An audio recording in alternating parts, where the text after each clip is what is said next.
Hi, this is Sally Morgan, physical therapist, craniosacral therapist, and Tellington T-Touch practitioner for animals and people. This is Tristan. He's a Corgi, and we are here in snowy Massachusetts. We're getting about a foot of snow today. It's total white out in the backyard, and interestingly, many people have pointed out because of the wind, all of the trees have a ton of snow sticking to the north side of them, but not to the other sides. So that's kind of interesting to see. I know where north is in my yard, but it's reinforced now by the snow.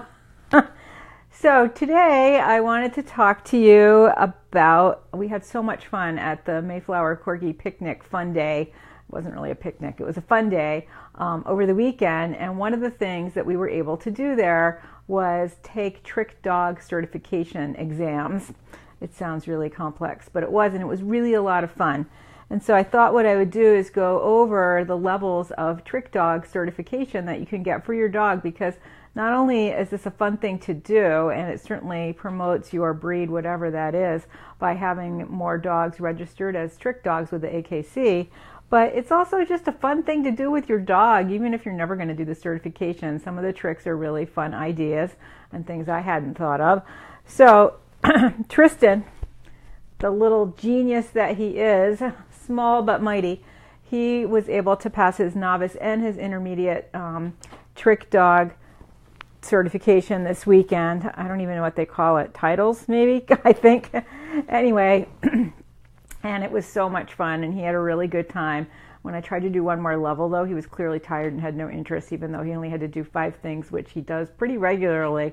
So one of the other things about the novice level is that if your dog has a certified canine good citizen paper already, then you get 5 of these tricks that you don't have to do. So Tristan does have his CGC. You can look back on YouTube under Conversations with a Corgi. I did a whole talk about the CGC, and look up the information there if you want to know more about that. And so they call the CGC Foundation Behaviors for Trick Training, and here's the list of those 10 things. Accepting a friendly stranger, human that is, sits politely for petting, appearance and grooming are up to snuff. They can go out for a walk quietly. They can walk through a crowd without getting confused or shy.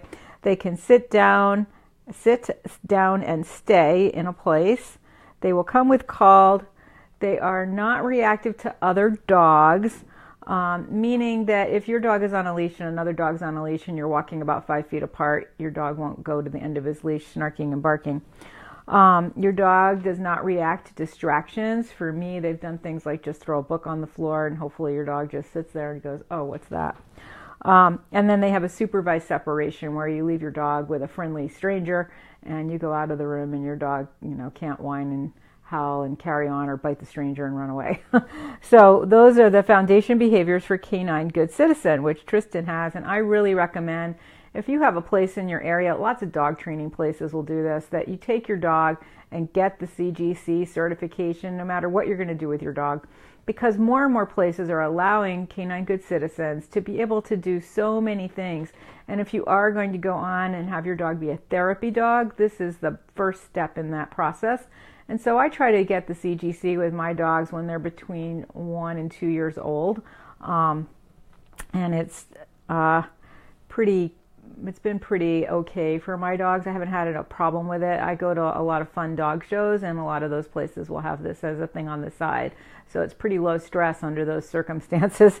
I think if I had to go on a Monday night with 20 other dogs hoping to pass, it might be a little more stressful. So for the novice trick checklist, here's what you need to do. You have to do 10 of these tricks, or if you have the CGC, you only have to do 5. So your dog will have to walk on a balance beam, which is a low board a few inches off of a floor. This is a really foundational thing for a lot of things we'd like our dogs to do. It's on the T-Touch confidence course, and a lot of people think it's one of the most valuable things we do, because it does improve the dog's confidence to walk forward when he's not on the ground.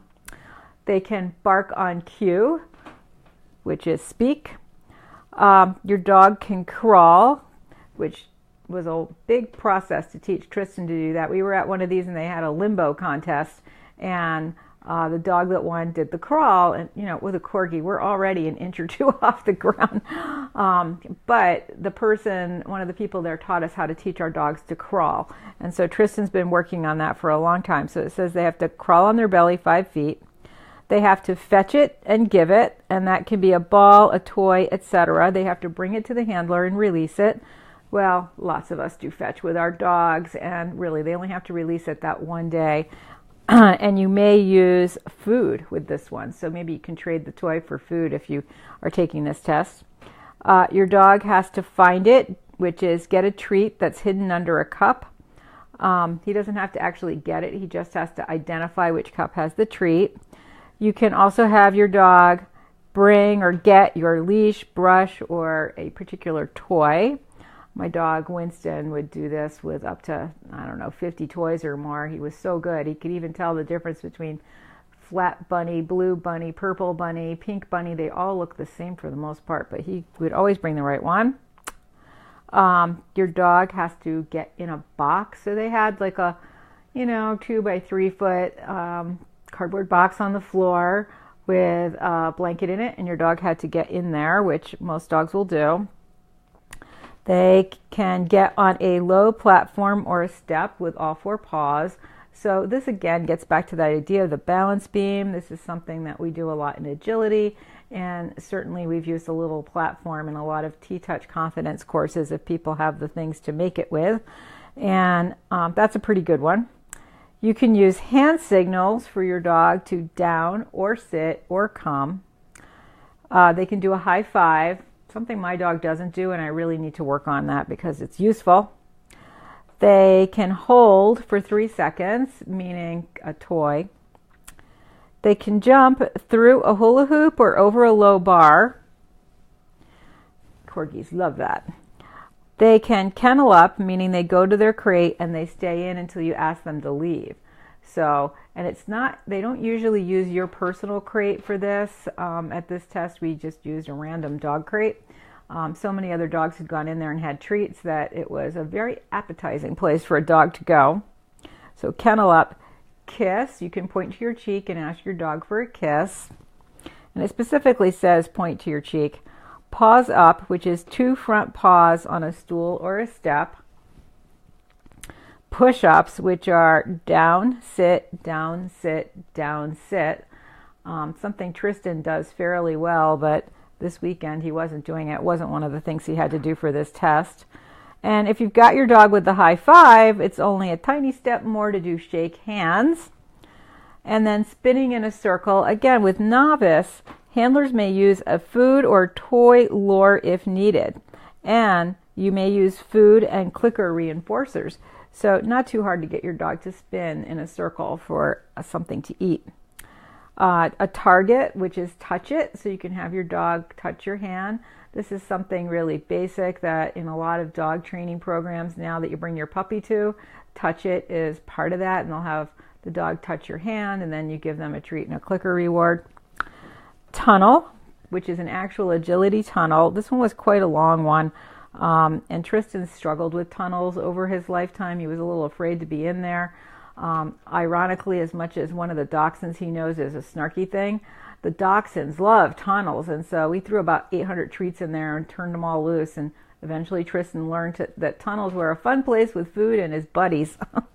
And then you have 2 options, and you can do both of these, which is a trick of handler's choice.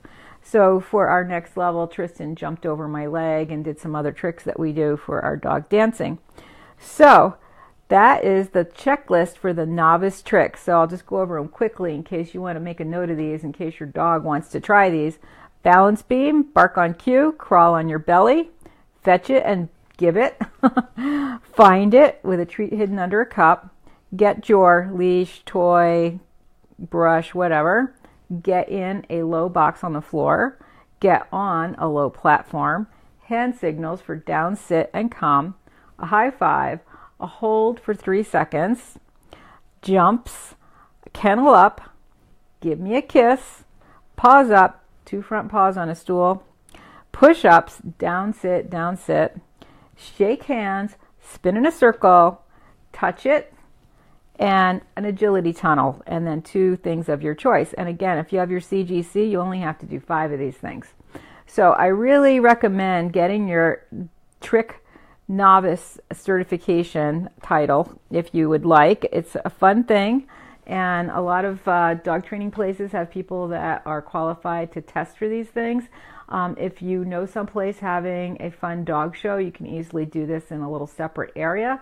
Or you can just invite a bunch of your friends over and do one at your house and give the trick tester lunch and some money. And then when you send this into the AKC, you just send them $20 with your signed title application, which we have here. And then you'll get a title in the mail, which is very exciting. And again, I think, coming from the horse world, I think this is a great thing to do with your dog to promote whatever breed your dog is.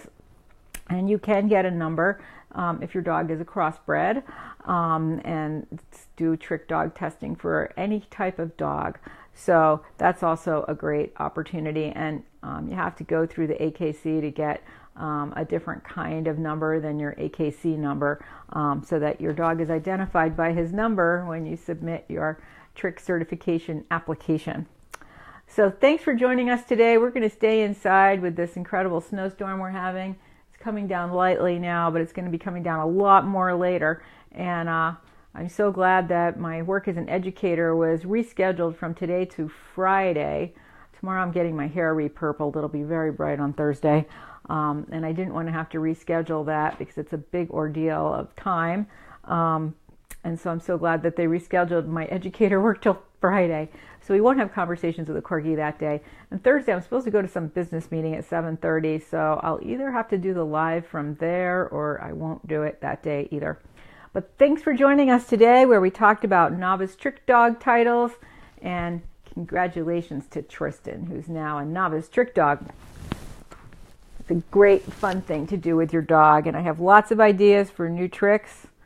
And I'll be on YouTube trying to figure out how to teach my dog to do a high five. Thanks for joining us. Everybody have a great day. Stay warm. Don't get hurt shoveling the snow if you're in the Northeast. It's supposed to be lighter and fluffier this time. Tristan's wearing his flowered collar. We're thinking spring, even though it's not spring.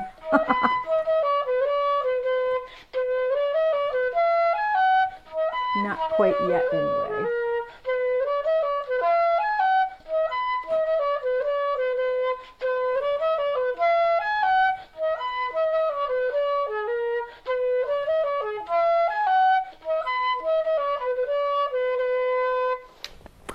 Thanks for joining us today. We'll see you tomorrow.